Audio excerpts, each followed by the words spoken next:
Well, as we reported earlier, this is Super Tuesday in the United States, the day when crucial primary elections take place, and 10 states declare their preference for who should be the Republican presidential candidate. The result, well, it's close to a deadlock. Mitt Romney marginally ahead of Rick Santorum. Brendon O'Connor from the US Studies Centre at the University of Sydney joins us now to talk about it. Brendon, the busiest night of the campaign season, but no knockout blow.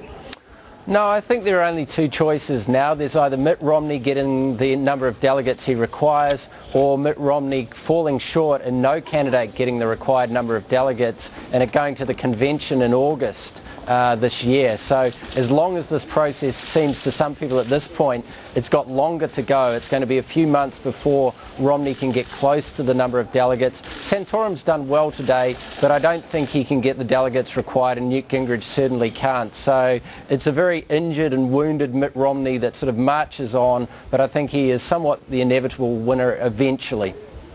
And Brendon, let's look at Ohio, which no successful Republican president has ever lost. It was just about as close as it gets. Romney just squeaked in. It's really far from the ringing endorsement he needs. No, another sign that he's not loved. Mitt Romney's at the altar and the marriage vows are just about to be consummated, and someone keeps jumping up from the crowd and saying, I've got information about this character. So he just can't quite seal a deal. Even in Michigan, his home state or where he was born, he struggled to win there. So Santorum is a dogged opponent, really causing major problems for Romney. But as I said before, I don't think Santorum can win this. He can just injure Romney. Well, there is another man causing a few problems. Someone else had a win. It was Newt Gingrich. Of course, he took Georgia. He is still brimming with confidence. Why? Well, that's his nature.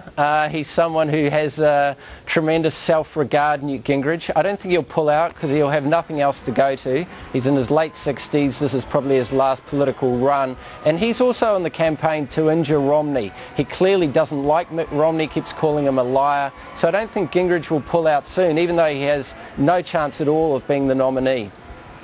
Well, usually money talks in these contests. Mitt Romney outspent his rivals 4-1 in Ohio.